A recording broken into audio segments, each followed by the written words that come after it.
Subscribe करें GST platform YouTube channel को और बेल आइकन प्रेस कर लें जीएसटी और इनकम टैक्स की वीडियोस सबसे पहले देखने के लिए।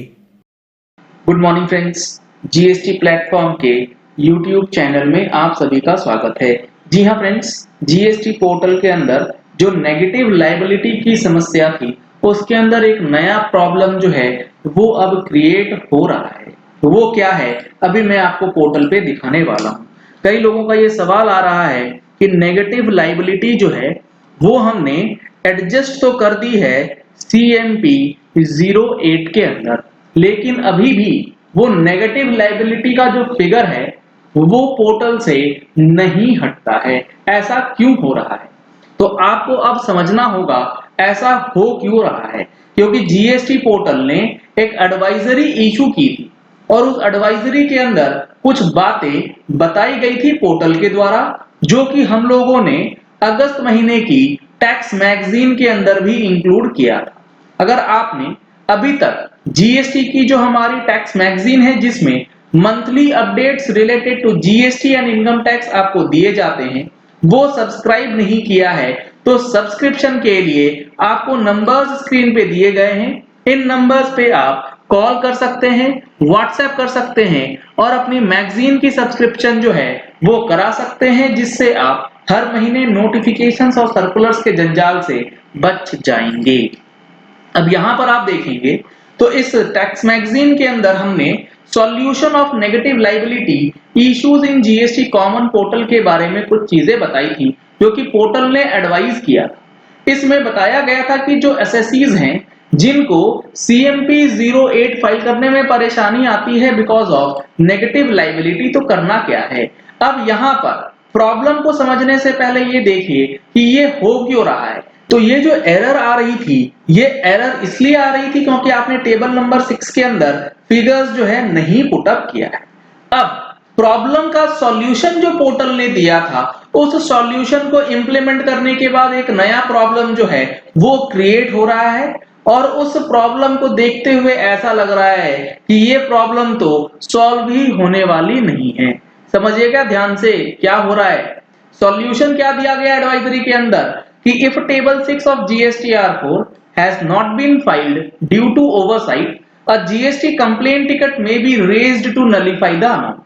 आपको एक टिकट रेज करना है जिससे नेगेटिव लायबिलिटी जीरो कर दी जाएगी। अब यहां पर लोगों ने टिकट रेज कर दिया। टिकट जैसे ही रेज करा, पोर्टल ने रिप्लाई किया कि आप अपनी रिटर्न जो है CMP 08 भर दीजिए, यहां से एडजस्ट कर लीजिए, वो फिगर एडजस्ट कर लीजिए, पता नहीं वो दूसरी दुनिया में बात करते हैं।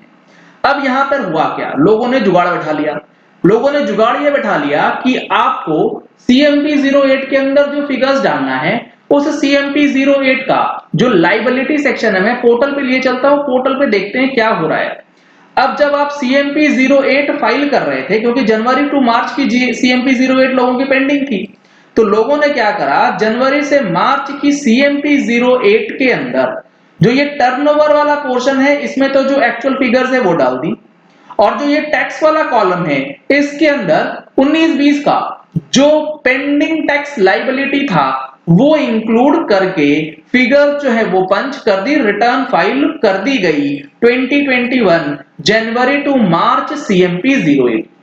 क्योंकि जीएसटी पोर्टल का जो एडवाइजरी है वो भी इसी चीज को लेकर के बात जो है वो कर रहा था। अब प्रॉब्लम क्या हुई यहां पर, प्रॉब्लम ये हुई कि जैसे ही CMP 08 भरा गया उसके बाद GSTR4 की बारी आई 2021 में।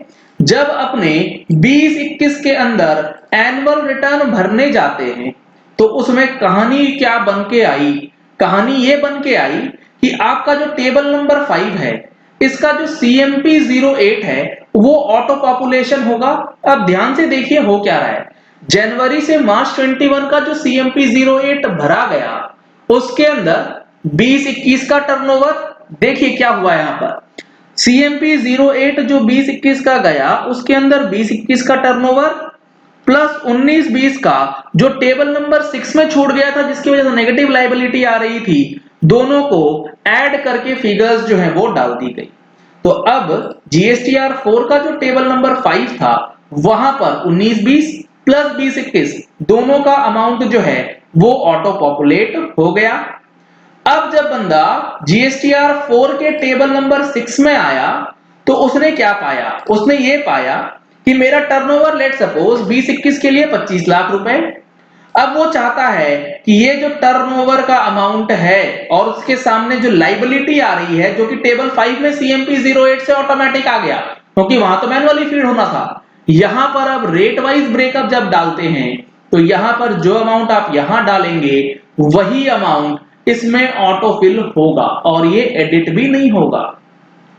तो समस्या आपको समझ आ गई होगी कि जो टैक्स लाइबिलिटी आपने 19-20 का सीएमपी 08 में बढ़ा करके किया है वो अब आपके 20-21 की एनुअल रिटर्न में फिर से वही कहानी बयान करने वाली है और आपकी नेगेटिव लाइबिलिटी जो है 20-21 के अंदर फिर से आने वाली है। इसका उपाय क्या है? इसका उपाय एकमात्र ये है जो कि हमने जीएसटी पोर्टल में जीएसटी के एडवाइजरी के आधार पे अपनी मैगजीन में दिया था कि भैया जो कंप्लेन रेज किया जा रहा है हेल्प डेस्क के ऊपर, वहां से उस अमाउंट को जीरो कर दिया जाए क्योंकि रिटर्न के थ्रू इसे एडजस्ट करेंगे तो ये नेगेटिव लाइबिलिटी चलती रहेगी। अदरवाइज डीआरसी 03 से कई एक्सपर्ट्स कहते हैं जो कि बिल्कुल भी किसी भी तरीके से सही नहीं होगा। एकमात्र तरीका यह है कि कंप्लेन करने के बाद पोर्टल ही इसे नलिफाई करे या फिर जीएसटीआर 4 के अंदर जो आपका टेबल नंबर 6 है उसके अंदर जो रेट वाइज ब्रेकअप है वहां पर एडिट करने का ऑप्शन जो है वो दे दिया जाए। तो काफी इंपॉर्टेंट है, काफी लोगों की ये क्वेरीज आ गई हैं कि अभी भी नेगेटिव लाइबिलिटी जो है वो सॉल्यूशन नहीं हो पाया पोर्टल की एडवाइजरी के बाद भी। चलिए इस वीडियो में यही एंड करते हैं। आशा करते हैं कि आपको ये पॉइंट क्लियर हो गया होगा कि जीएसटी पोर्टल के अंदर क्या परेशानी लोगों को आ रही है।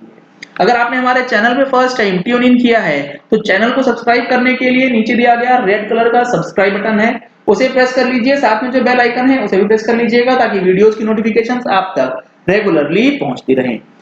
सब्सक्राइब करें जीएसटी प्लेटफॉर्म यूट्यूब चैनल को और बेल आइकन प्रेस कर लें जीएसटी और इनकम टैक्स की वीडियोस सबसे पहले देखने के लिए।